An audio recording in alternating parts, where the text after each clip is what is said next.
Hello, and welcome to this episode of the Reset Podcast. I'm your host, Lauren Mignot, CEO of the experience agency, D-Flash.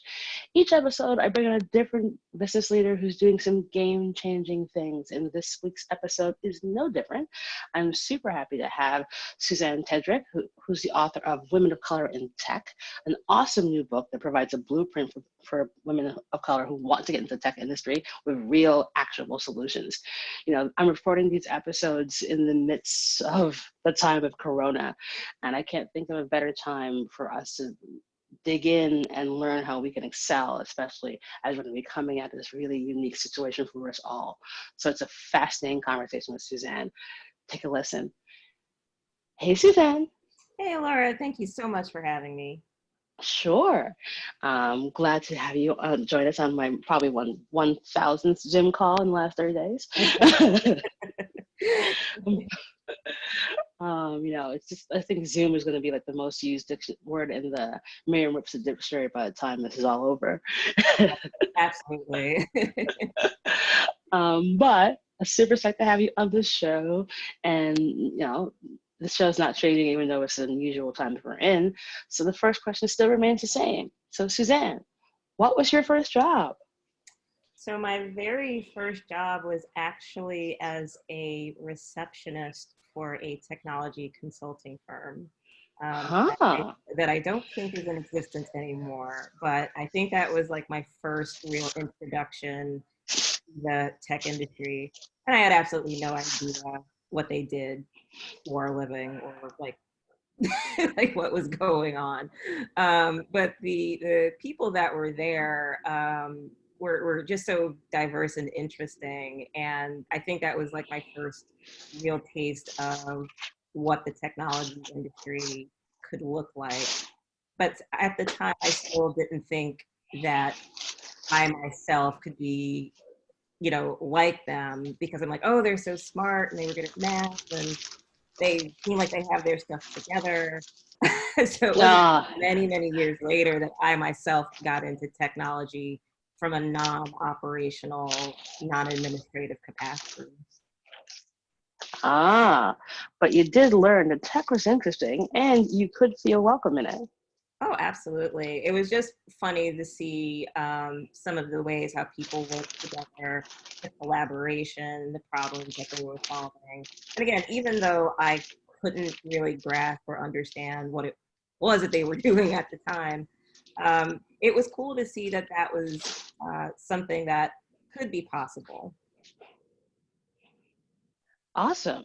And so, what was your journey? What's your story? How do you end up having this conversation today? Funny you ask that. So after that job and subsequent other jobs, I stayed mostly in administration and operations professions, but instead of tech, it was in financial services. And, I did well at my job. Like people loved the work that I did. I got paid, reasonably well. But I didn't love it and I didn't enjoy it.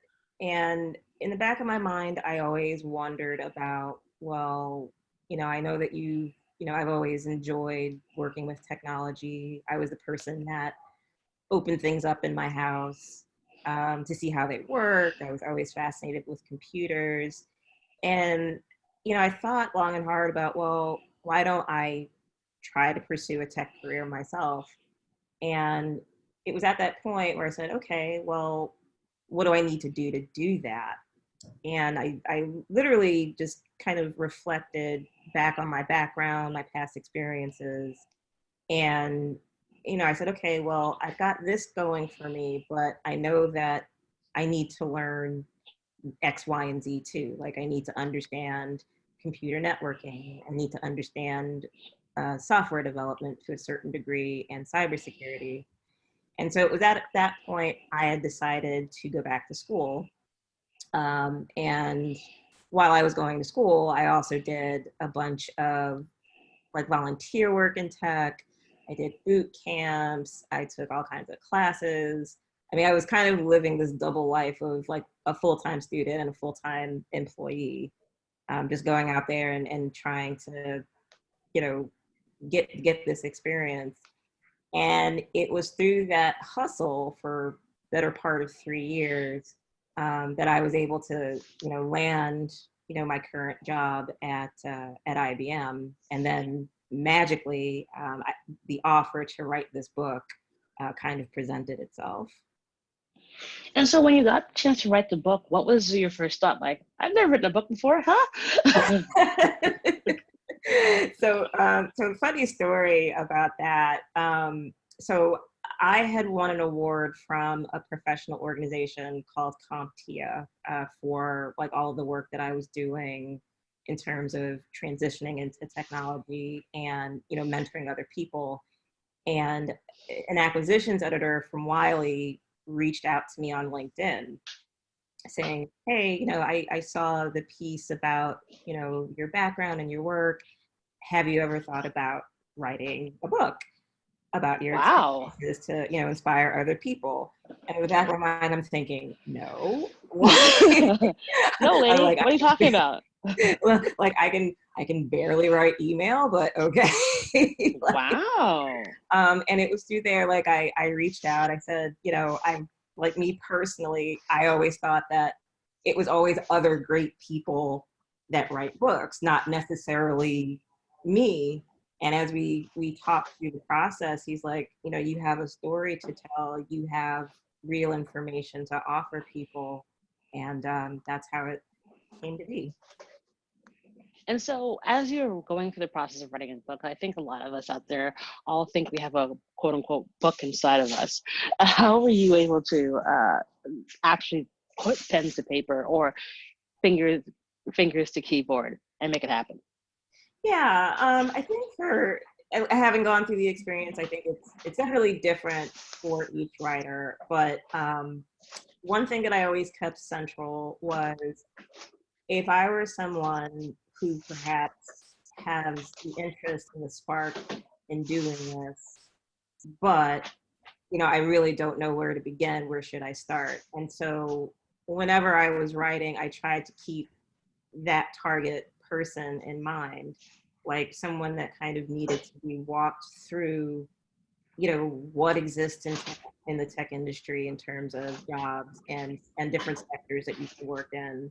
How do you prepare for that? How do you deal with some of the issues that are likely to come up? And so that's what made it a little bit easier for me, is just really being as genuine and authentic as I could possibly be, and putting myself in the shoes of the reader. And so once you kind of gave yourself that, you're like, I can do this. This will be fine. Right. This will be totally fine. Exactly, because I mean, I wanted to make sure that it was accessible, like anybody, like whether or not you know anything about tech or not, like you can just pick up this book and just get started. And I also just wanted to be sympathetic, because for depending on where my audience may be, they may not necessarily have access to some of the education that I did, or to a mentoring network or other things. So just having that empathy for them actually made the process a little easier. And what was some of the things that you learned about yourself as you were writing this book? Yeah, so I definitely learned that I myself am still learning. I got to interview some amazing women in different parts of the tech industry. Had been retired after 20 years of service. Others were maybe a couple of years ahead of me in my journey. And it's just fascinating, like all of the things that they're doing, all the things that they're doing to bring other women of color. It was just as educational for me as I'm hoping it's educational for the reader. So I learned a ton, and I was honored to have that experience. I wouldn't trade it for anything. Awesome. That's so cool. And now that you've written the book, it comes out in about a week or so. Yes, April 14th. and you're like, oh my God. Yes, yes, yes, So, so yes. obviously we're now in the time of Corona, so it's going to be a lot. So you can't really do a book tour. So what have you been able to sort of pivot and adapt as a result of that? Yeah, and that's a great point. So there was an actual book signing scheduled at Barnes and Noble, and the the team at Wiley and I decided um, pretty early on that we probably should postpone it indefinitely because we didn't know how this was going to turn out. And then fast forward, now it's, the situation is far more dire than any of us could have imagined. And so between, myself, Wiley, and the publicity team, we've had to get creative. So instead of having a live book discussion like in person, we'll be utilizing, the web and hosting it online, and just having that discussion with some of the people that were interviewed in the book, and taking questions from the audience. We, leverage using social media as much as humanly possible. And it's definitely a challenge because from what I've learned in this crash course in publishing that I've had, um, most marketing campaigns are kind of built around physical traditional books and having that traditional physical touch point. And you have to get creative very, very quickly to make sure that you're still reaching your core audience. Yeah, I think it's that time now when we're like, we had to pivot, adapt, but then we give people a chance to still be able to engage because more people can be reading because everyone's home. Exactly, exactly. And it's just, I mean, it definitely presented a challenge, but it wasn't an insurmountable one. And now that we're in the day and age that we are, where we have so many conference technologies and, other ways to connect, um, it's wonderful because you can still make that connection with people. It's so very important. I think, you know, I think of like my friends who I haven't seen in years who we've all kind of jumped up on a Zoom happy hour call. And it's just been hilarious. Or like folks I didn't know, I've never actually seen in person because like we're in different states and we're all like part of like private Facebook groups. And Right. then to suddenly connect and you're like, oh, hey, it's like I can put like a face to the words I've seen on a Facebook group for you and feel like I know you. And I think a lot of people are, especially now, are definitely longing for that connection. So what's sort of like your like kind of three keys from the book where in terms of like helping women of color understand how they can navigate and build successful careers in technology? Yeah, so I think the first thing is really thinking about where your interest and your passion lies, and then finding the right tech career that kind of matches that. A key thing that tended to come up for me when I was talking to people or when I was mentoring students was that whenever they thought about a tech career that's like, oh, well, that means I need to learn Python or Java and code for however many hours. And, that's really not the case for every kind of tech career. What I do for a living is technical sales. And so while I do need to understand software development, more of my job is predicated on delivering client service and really understanding what, from a business perspective, my client is trying to do. There's cybersecurity, there's user experience and design, web design. There's a ton of things that you can do. So it's just more the matter of taking the time to really understand what you want out of your career and what would look, what kind of tech career would look best for you. The second thing is, you really got to be your own career advocate. And when I say that, it means not just so much having a good resume or having a LinkedIn profile. It also means touting what's good about you, like touting your accomplishments and not waiting on other people to do it for you.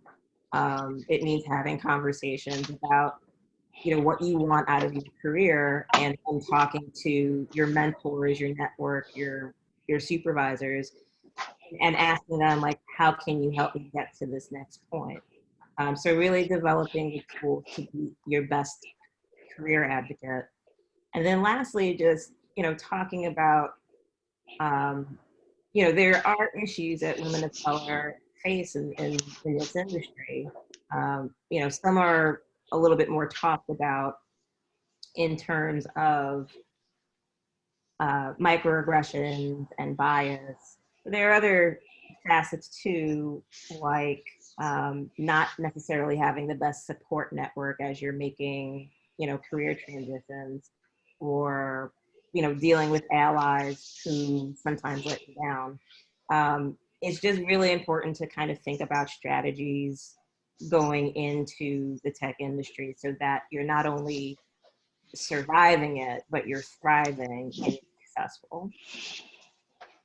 Yeah, I think that's a big point, because I think sometimes they think about, well, I can just do this job and it'll be okay. It's like, well, no, you've got to thrive, because if you're just surviving, then you're just treading water and you're never actually going to get ahead.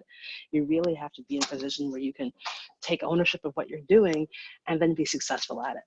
Yeah, exactly. And I think for women of color specifically, the whole let's just survive to get through is probably one of the things that causes them to leave. In fact, they're saying there was a study by the National Center for Women in Technology that women of color are actually leaving the tech industry at a you know, fairly accelerated clip. And part of it is because we're not necessarily talking about the stressors and the pressures that are on us.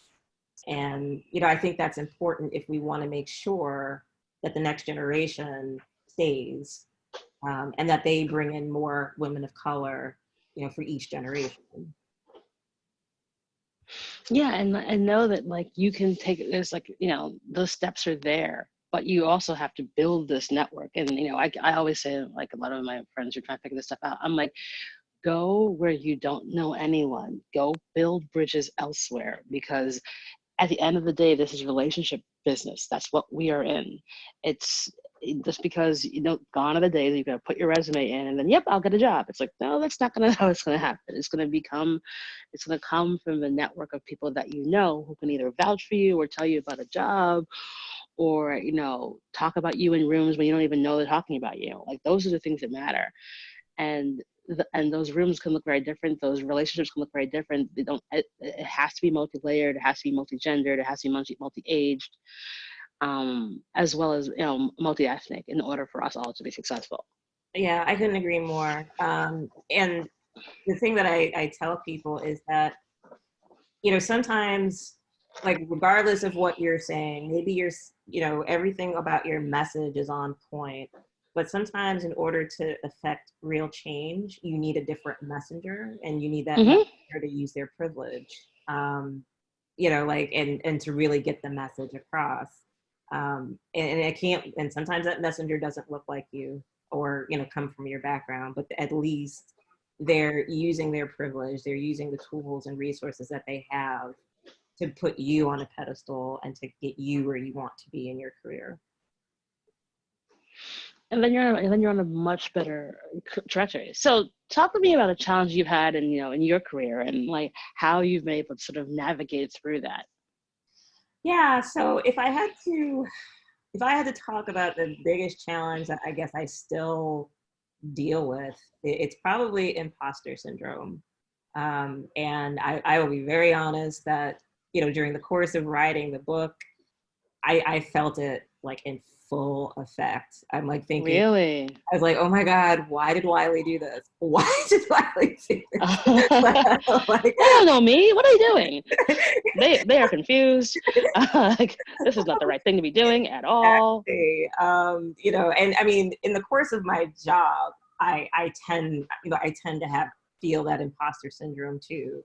But the book definitely exacerbated it a little bit, because it was just like, who am I to say anything? Who am I to, lend any voice to this? There are so many other people who are, great and fantastic and have been doing this longer, and what do I have to contribute? And there were certain days it was very rough, like just trying to process that. But then forcing myself to sit back and re-examine, well, where is this coming from? Like, why are you saying this? I know from the perspective of my job, because I'm working with people who have been in the industry longer, and knowing that, like, my skill set is still developing to some extent, I know where that kind of came from. And so I always have to kind of level set myself in terms of, hey, Susanne, you've not been in the tech industry for 20 plus years, so you will not know what this means. and that's That's okay. really okay. Like, what's not okay is not, at least trying to get the knowledge over time, or not trying to better your skills and improve. When it came to the book, I had to kind of tell myself, like, you have something to offer. Like, all of these people, couldn't have possibly have thought that you were that, that you were mediocre to not give you this, honor and this responsibility. So, like, really trying to challenge it and put it in perspective. Awesome. So cool. And thinking about all those experiences and challenges, what would you probably tell 25-year-old Susanne? Oh, 25-year-olds. Troublemaker, I'm sure.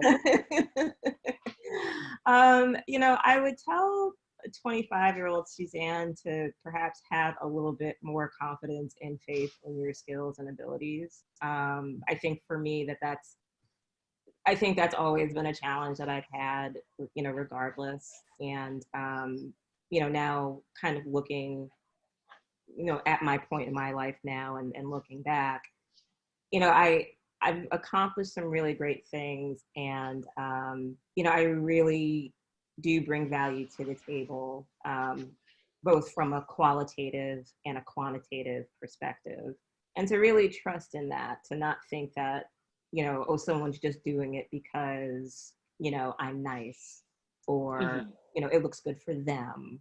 Like, no, I really do bring value to the table.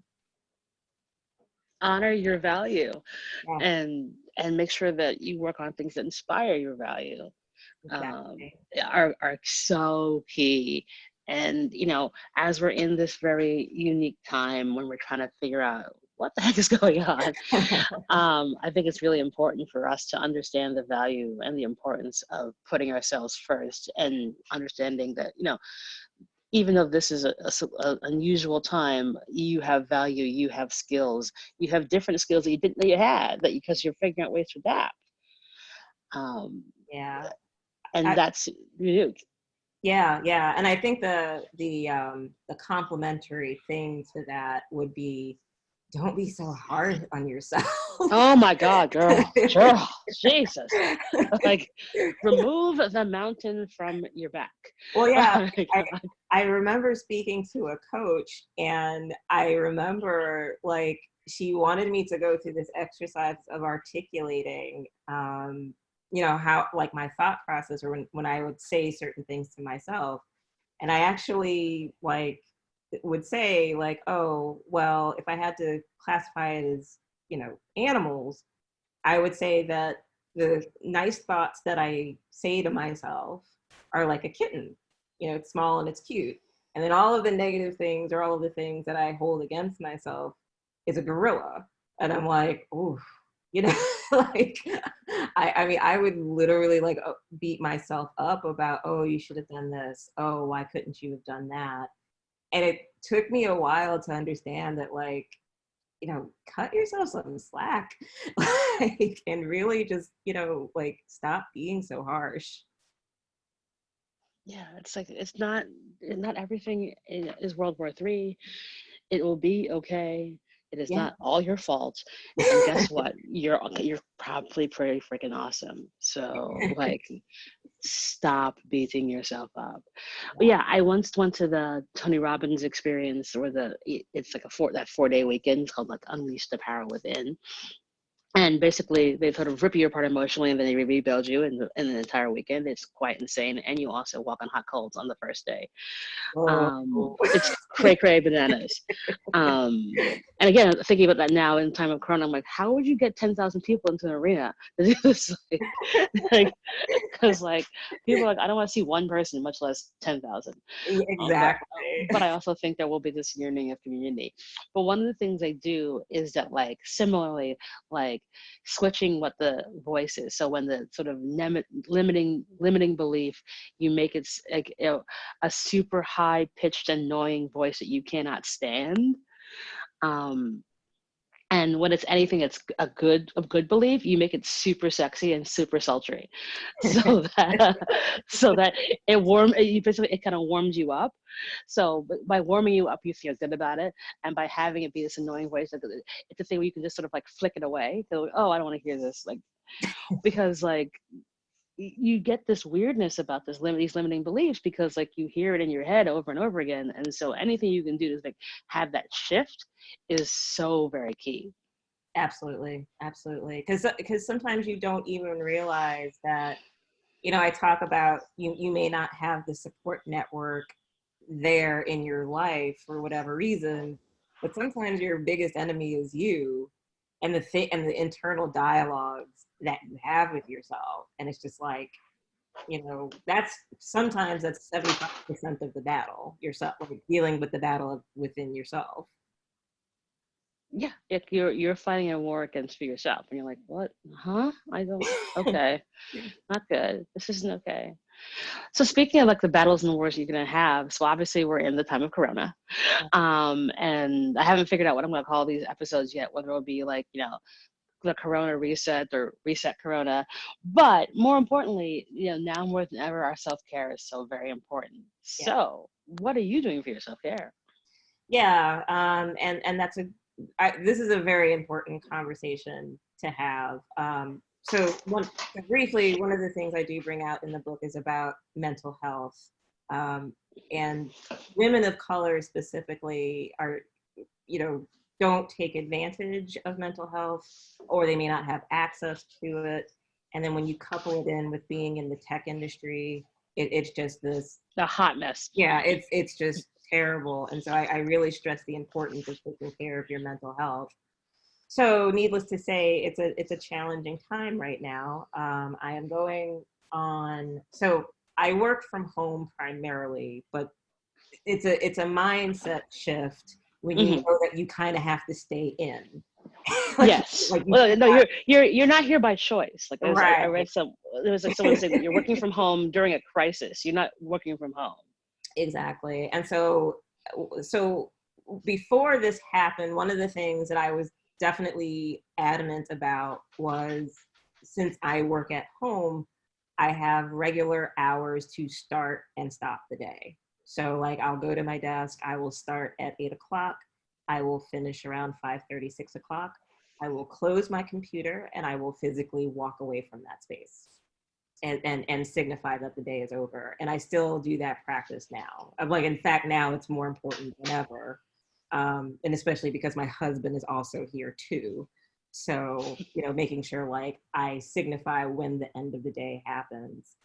I try not to watch that much in the news. I'm not a person, like I watch enough and I read enough so that I am aware of what's going on, but I don't subscribe to 24-hour news cycles. For me personally, it would just drive the depression and the anxiety even further. So I try to limit that as much as possible. I take time for myself. In fact, over the weekend, my husband and I had an impromptu dance party. Awesome. Awesome. What was the music that you guys were listening to? Oh, it was just anything that was on our iTunes. So it was like literally on shuffle. What also probably didn't help matters was that we were drinking a lot. So As one does. What's your drink of choice? Tequila? Uh, no, not any. I used to love me some tequila. Not, I can't do it now. I mostly stick to beers and wines. But if I'm Mm. very adventurous, my signature drink is the dirty martini. Oh, one or two twists. Two. Ah. Definitely two. But yeah, so that probably helped our dancing or hurt it. I don't know. Uh, there were no cameras for us to kind of suss that out, so I don't know. But just trying to find things that make me happy. So like, I've started reading again. Unfortunately, because of doing my full-time job and writing the book, I haven't really had an opportunity to read other things. So now that you're stuck in the house all day, I've been able to do that. Definitely make sure to, exercise a little bit. We live in a cozy apartment, so there's really only so much that I can do. But I still try to find, ways to do jumping jacks, push-ups, or, running in place, something, anything, just to make sure that I'm keeping relatively happy and healthy. And then more importantly, just keeping the line of communications open with all of my family and friends. So like texting circles or phone calls or video conferences. So that way it doesn't feel as unbearable as it probably could feel. Yeah, it's just necessary. It's very weird, especially being here in New York, because our city is in a very peculiar state. So it's not like the idea of like hopping outside to go and like just get some fresh air feels like a thing you have to do now. Like, well, what am I gonna wear? It covers me up entirely, and like get my mask. I mean, like there's a whole shift, and like that can be very difficult for folks. And so Yeah. whatever you can do to make yourself laugh. Like my whole thing is that like I have an insane sweet tooth, so I have eaten more candy in the last 3 weeks than I have in a very long time. But I am now exercising every day, sometimes twice a day. It's kind of insane. Oh yeah. Because like, what are you gonna do? And I'm like, well, if I'm gonna eat all this candy and snacks, then I guess I'm going to have to do this weightlifting thing. Okay, fine. But Yeah. you do have to. Oh yeah, no, I was just gonna say to your point, like you do have to find the things that make you laugh and give you some kind of joy. I have been watching a lot of Netflix, and I have to say, like, I have watched some stuff that I'm just like, oh, I don't care. This makes me feel good. I don't care. Watch Tiger King. It'll make you feel so much better about being a Black person. Yes, Trust. I watched it yesterday, and you are 110% accurate. I was like, stop it. What is that? Are you serious? I swear, and like there was there's an article I think in the Root. It's basically that says that like Tiger King is like the visual representation for Black people. My name is Bennett, and I am not in it.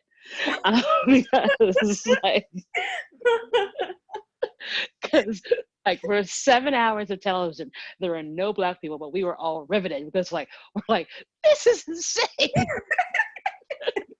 I mean, like a colleague at work told me about it, and I was just like, I'm afraid because I feel like this is a train wreck that I know that I shouldn't watch, but I'm going to anyway. Mm-hmm. And sure enough, like I can't see. I mean, it was one of the greatest things I've ever seen. I mean, it's like suspend all this belief in your like preconceived notions. Just like, you know what, you need something where it's like at least it's not me. You have some serious Schadenfreude. It's like it's better that it's you than me. Yeah, so I can't complain. Sorry, that's so weird. I just saw an article that like there's going to be a special episode dropping tomorrow. Like because the result of like the huge fanfare that's happened. So some of the main characters are gonna be interviewed apparently. Oh my gosh. Because I mean this just wrapped filming like last year. So and Jeff Lowe is still around with his crazy wife, and like obviously Carol Baskin, that murder. Maybe allegedly. Oh my gosh. I know what I'm doing. Exactly. Because like you just need an escape, and like I mean, I've watched a bunch of comedy specials on Netflix. You need stuff to make you laugh, and remember that like we're very fortunate. Like we are not in like the Great Depression. Like we have Zoom calls. Like people can literally go online and see someone a million miles away.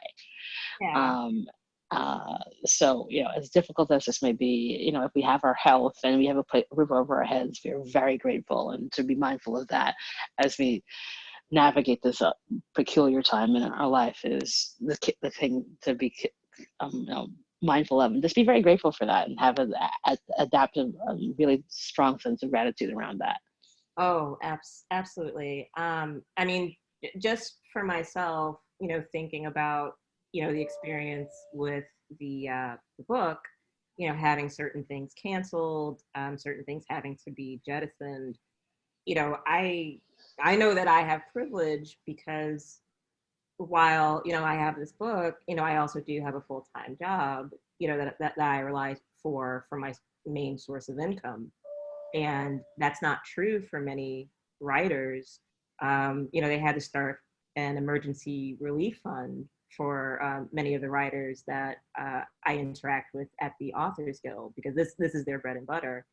And now with bookstores being closed and books not moving from the distribution centers because they're closed. I mean, these are very serious things, and so it puts a lot of things that I think about in perspective and how lucky and blessed I am on many fronts.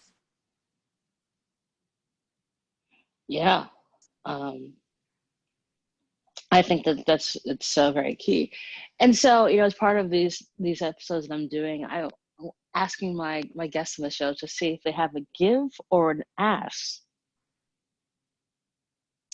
Yeah, so um, I think in light of, everything that is going on in the world, I think my ask of the audience is to just treat each other um, with kindness, and really try to look out for one another. These are incredibly hard times for everybody, and I can't think of any part of the population on the earth that isn't suffering to some extent. And so I feel like it's very important that we treat each other with kindness, give each other, the grace of patience, and your time, because we don't know how long this will last, and even after all of this is said and done, our world has permanently changed. So it's going to be imperative for all of us to work together and be kind to one another. Awesome. I think that's a beautiful way to end it. Thank you so much, Susanne. It was such a delight to have you on the show. Thank you. Thank you. It's been a pleasure. I enjoy talking with you, and thank you so much for the opportunity to be here. Awesome. Well, keep on dancing. and Tiger Kinging. I may have to follow up with you afterwards and be like, girl. That stuff is wild. You're like, what? Okay, good. But yeah, like it's always great to have just phenomenal, awesome Black women who are doing their thing on the show. So it's been an absolute pleasure. So thank you so very much. And that is our show.